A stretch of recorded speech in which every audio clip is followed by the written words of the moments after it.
morning. Your name for the record, counsel? Good morning, Tyra Cameron for Justin Elaine. And sir? Good morning, Your Honor. My name is Justin Elaine. Thank you. And counsel? Good morning, Your Honor. Peter Keiko for Justin Elaine. Thank you. And counsel? Good morning, Your Honor. Timothy Bradle on behalf of Kelsey Fitzsimmons. And ma'am? Good morning, Your Honor. Kelsey Fitzsimmons. And counsel? Good morning, Your Honor. Julie Hess for Kelsey Fitzsimmons. And in the back, counsel? Good morning, Your Honor. Ryan Leonard for Kelsey Fitzsimmons. Thank you. Would the parties please raise their right hand? Do you solemnly swear the testimony you're about to give in the cause now in hearing will be the truth, the whole truth, and nothing but the truth, ma'am? Yes. Sir? Yes. Thank you. We're here today on what was scheduled as an evidentiary hearing on the underlying abuse prevention order in accordance with General Laws, Chapter 209A, that is pending before the court.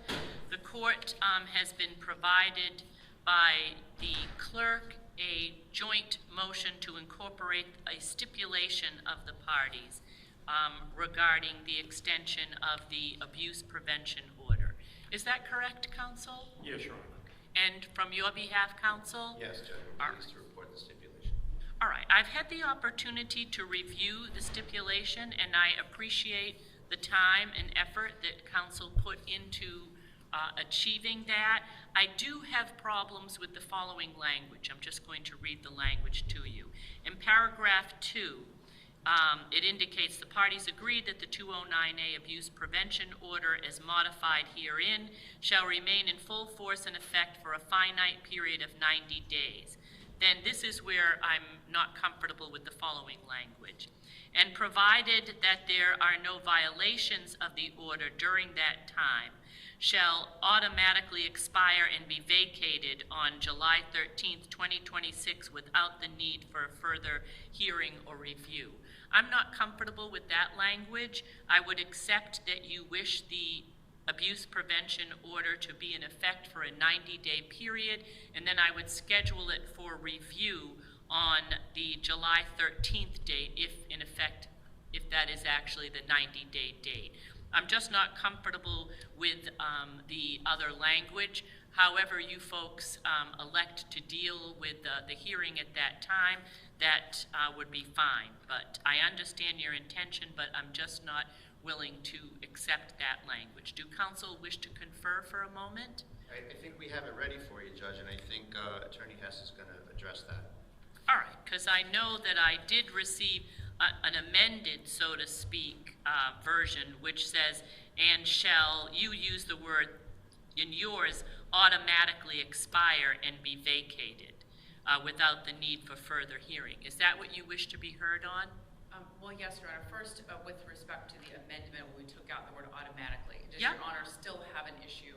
Okay. Yes. So thereafter, my brother counsel and I had conferred already in case Your Honor did have a problem with that language. And my brother and I had agreed that we would modify the language to show the party's intent if Your Honor would accept that.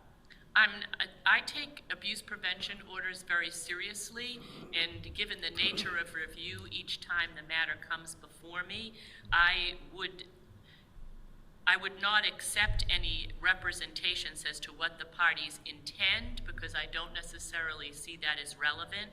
So I would be happy to afford you the opportunity to address the matter, but the language that I would accept would I would be putting a period after days, 90 days period.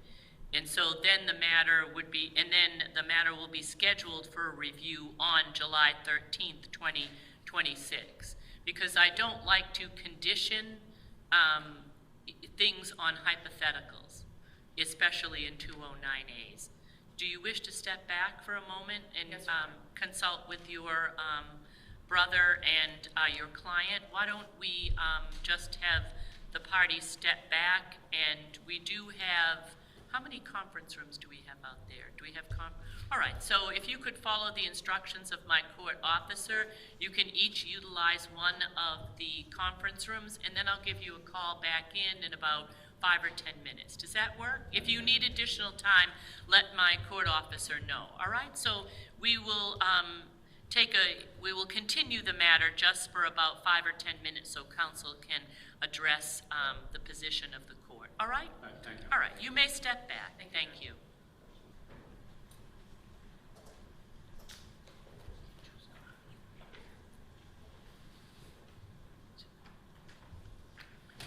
Your name again for the record, counsel? Tyra Cameron for Justin Elaine. And sir? Justin Alain. And counsel? Peter Keiko, Your Honor, for Justin Alain. Thank you. And counsel? Julie Hess for Kelsey Fitzsimmons. Thank you. And counsel in the back? Ryan Leonard for Kelsey Fitzsimmons. Thank you. And ma'am? Kelsey Fitzsimmons. Thank you. And counsel? Timothy Braille for Kelsey Fitzsimmons, Your Honor. Thank you. The parties have been previously sworn, so your statements remain under oath. And addressing counsel for the plaintiff, what do you have to report regarding any changes to the stipulation after the court provided some input? Thank you, Your Honor. I conferenced the matter with my sister, and we took the court's comments under consideration, and we've made that particular edit to the stipulation. And both parties have endorsed that. All right. And counsel, do you wish to add anything? No, Your Honor. All right. Very good.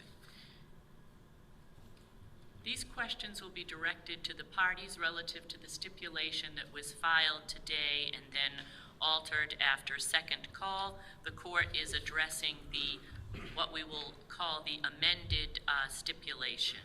It is entitled in that fashion, but it was not the first one that was filed, so that's why I'm referring to it in that regard.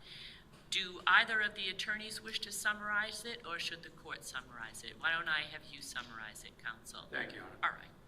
Your Honor, the parties have come to a stipulation which does two things. It extends the restraining order and it amends it. It essentially, Judge, extends it till July 13th, which is a 90-day, I believe that's the 90-day date, calculated properly. And it also amends the restraining order, Your Honor, to essentially be a simple no abuse order. The no contact provisions, anything to do with the child, those have been deleted. And essentially, we're left with a simple, not simple, I apologize, wrong word, simple no abuse order. All right. Do you wish to add anything to that, counsel? No, Your Honor. The parties did, other than the fact that the parties did acknowledge that they did not have the 10-day review hearing, and it is both my brother counsel and my understanding and my co-counsel understanding that this is an effort for the parties to try to move forward more collaboratively, and I think this is a good first step, Judge. All right. And I note that in paragraph 4 of the stipulation, the parties acknowledge that by entering into this stipulation, the defendant is not admitting to or acknowledging or agreeing with any of the allegations in the affidavit that was filed by the plaintiff. Is that correct? Yes, thank you. All right, very good. And so we're going to, after the court conducts the colloquy, but before then, I wanted to address one issue. So paragraph 1 will remain, which is the order not to abuse.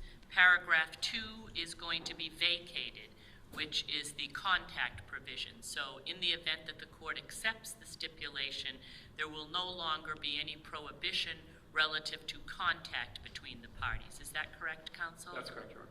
Counsel? Yes, Judge. All right. And then paragraph 3 is going to be removed, which is the order that prohibited the defendant from being in and around the Stowe, Massachusetts residence where the plaintiff had been at the time the order was entered. Is that correct? Yes, Your Honor. Is that correct? Right.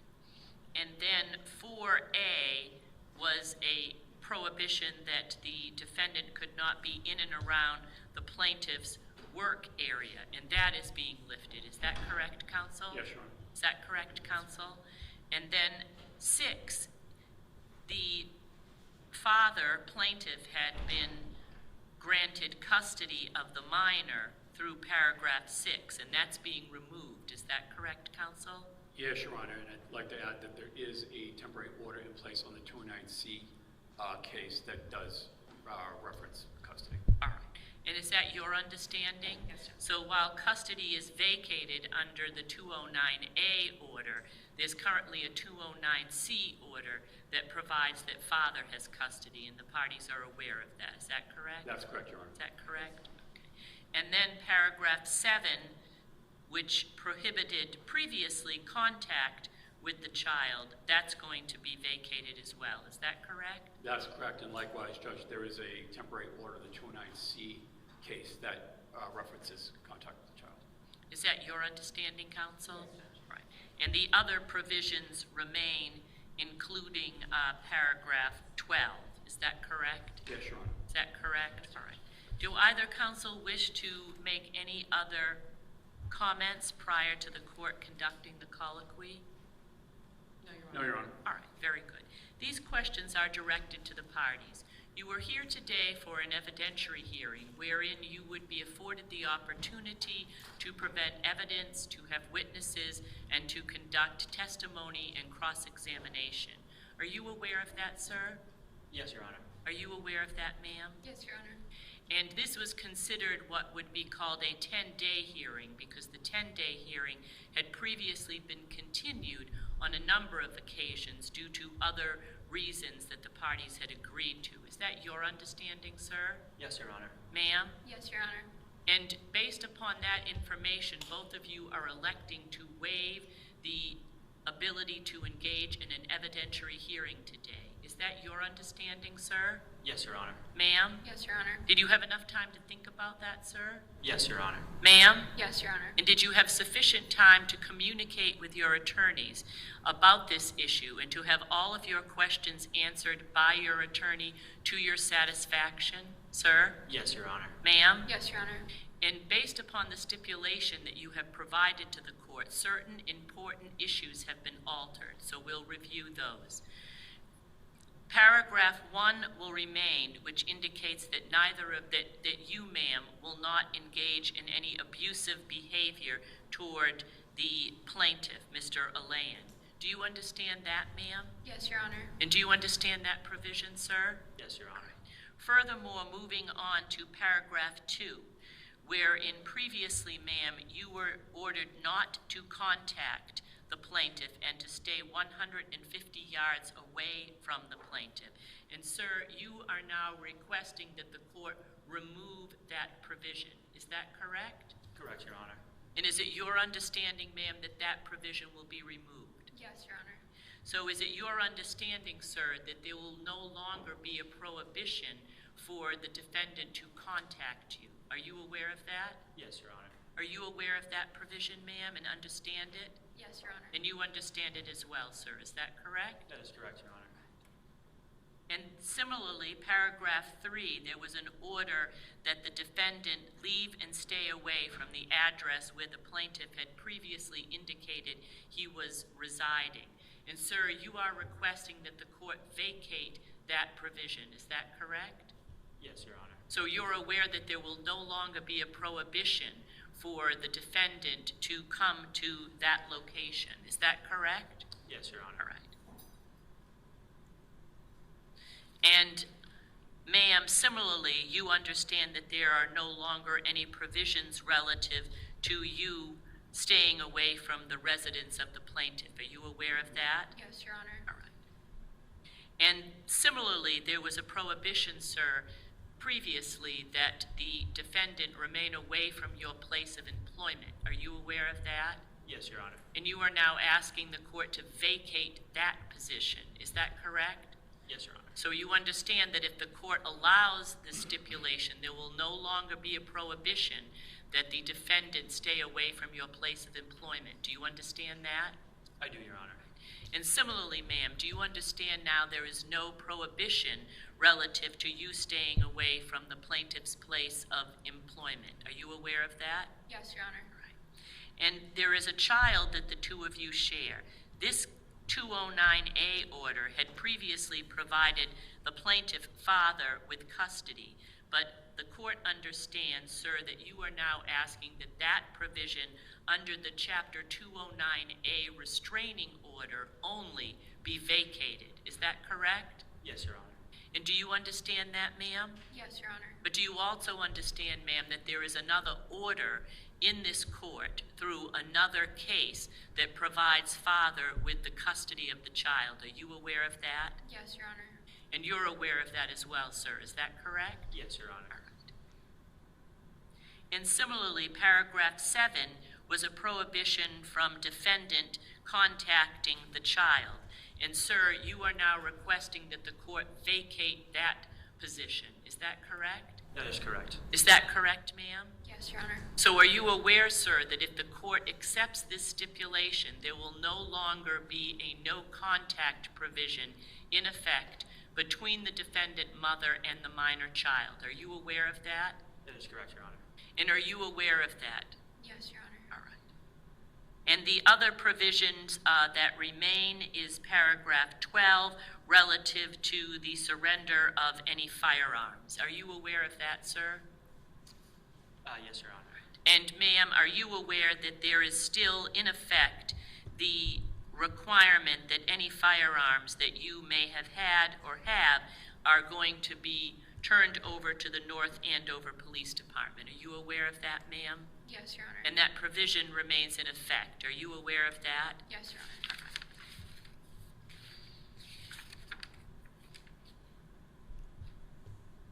And I believe that that summarizes the pertinent aspects of the stipulation. Is there anything else you believe needs to be added, counsel, on behalf of the plaintiff? No, Your Honor. On behalf of the defendant? No, Your Honor. All right. So having had the instructions, these are the following questions that I will ask you. Relative to the stipulation, did you read and understand it, sir?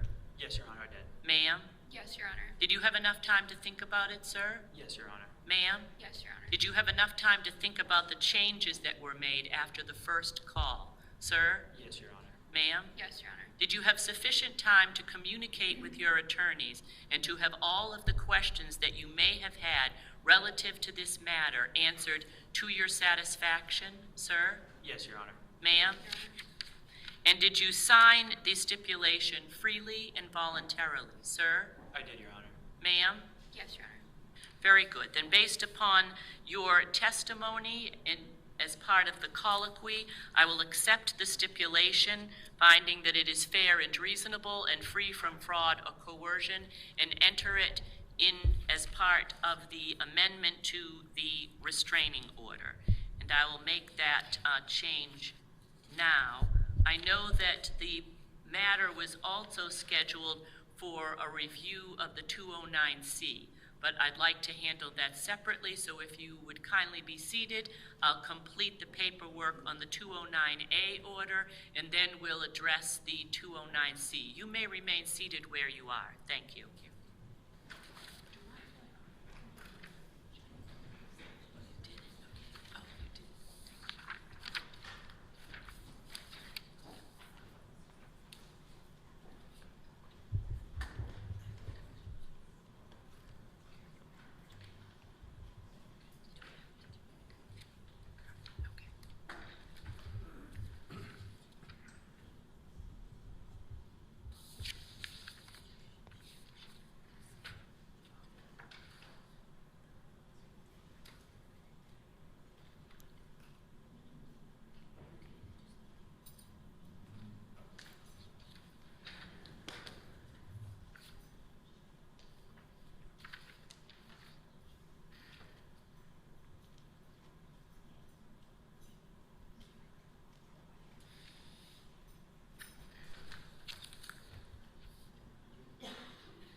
On the Alain and Fitzsimmons matter at docket number 25W0966.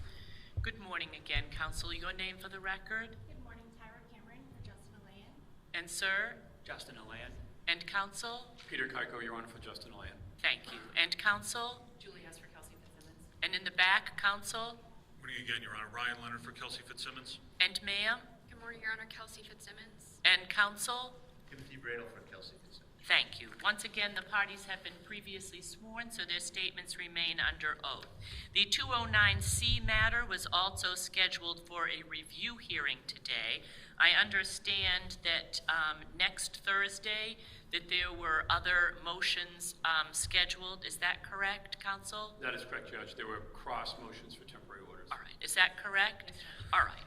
And one other housekeeping issue, so to speak. The restraining order, which I signed, indicates that the matter will next be heard in the Lawrence session. So I wanted to bring that to your attention because in accordance with the rescheduling, or I suppose redistricting of matters in the Essex County Probate and Family Court, certain cases now based upon the residency of the parties are going to be in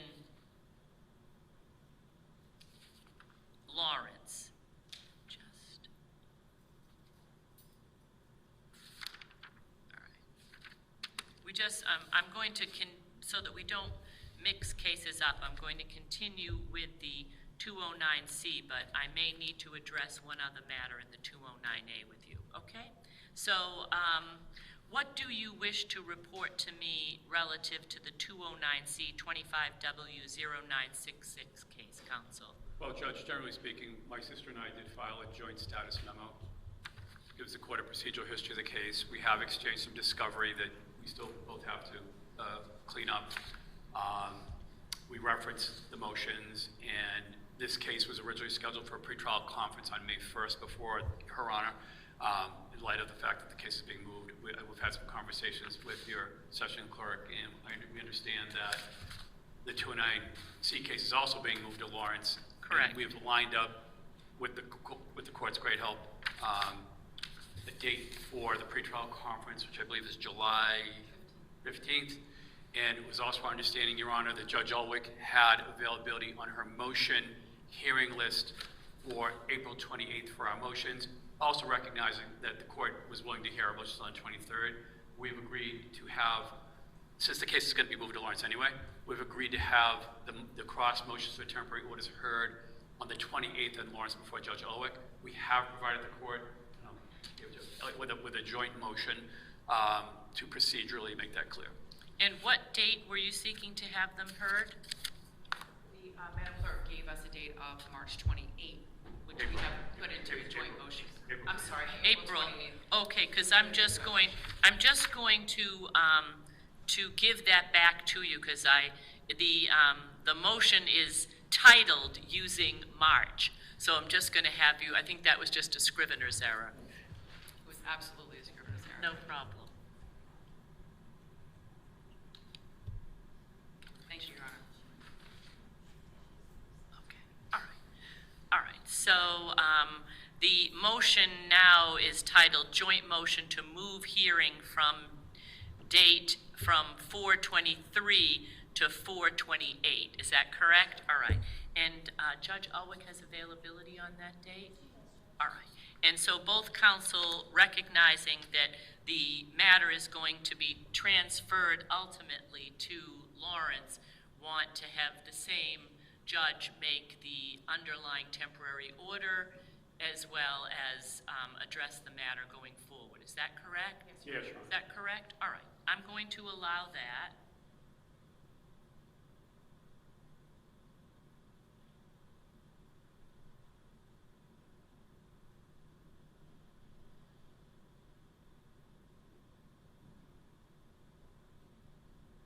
Do we need to put a time down? Would that time be 8:30? 10 o'clock. All right, so you'll be 10 o'clock on the 28th in Lawrence, all right? Thank you.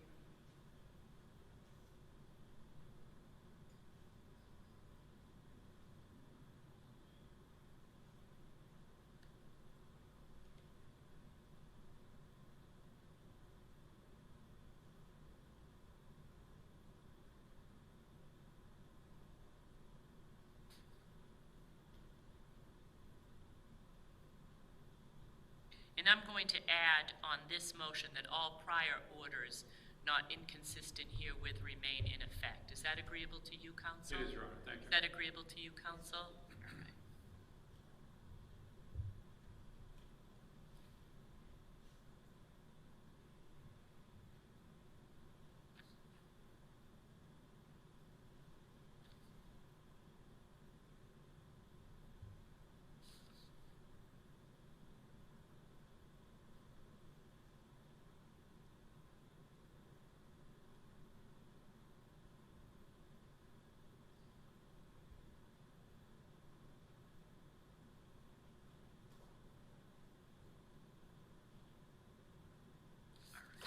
So then we will not need to address any of the other issues in the 209C case. Is that correct, counsel? That's correct, Judge.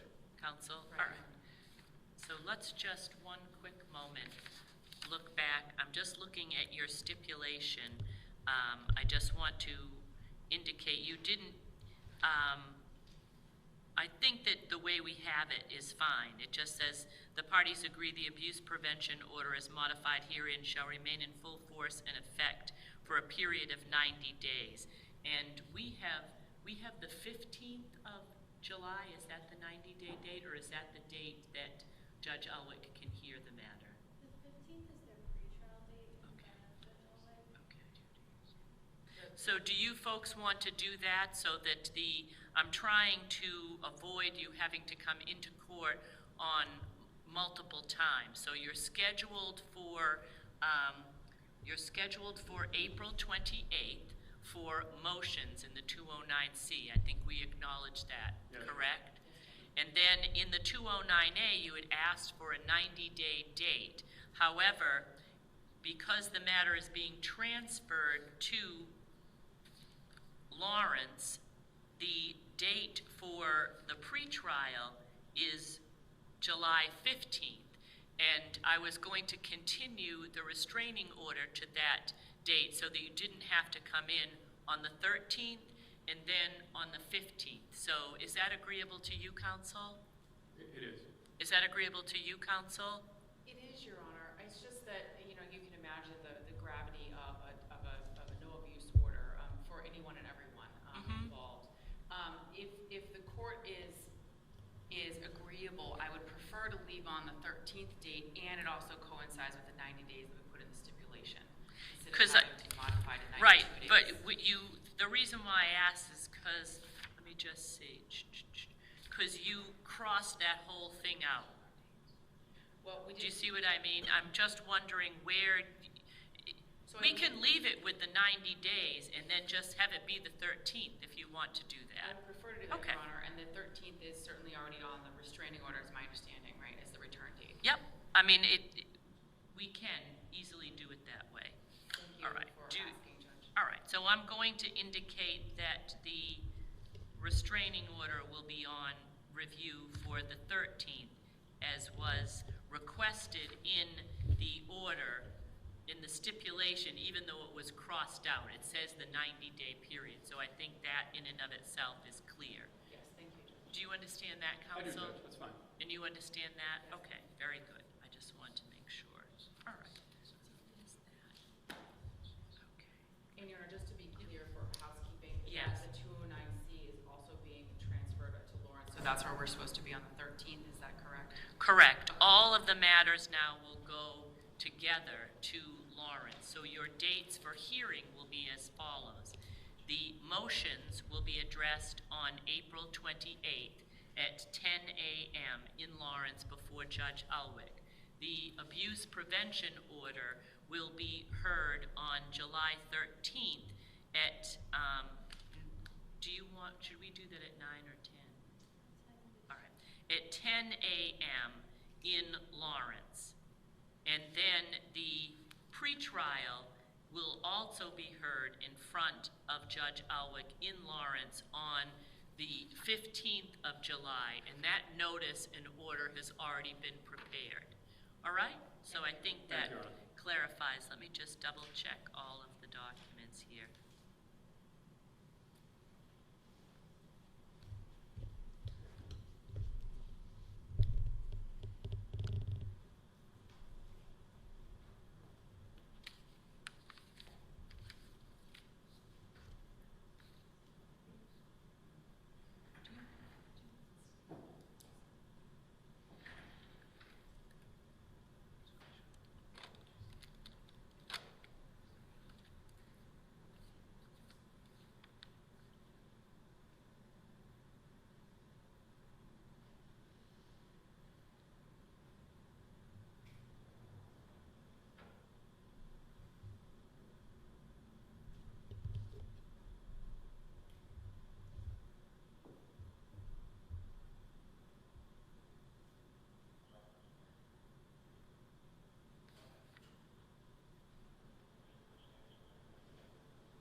So we will send out to you in the mail the documentation relative to the 209C, and I'm going to provide the, are we going to have Deb come upstairs? Okay, oh, she's up, okay.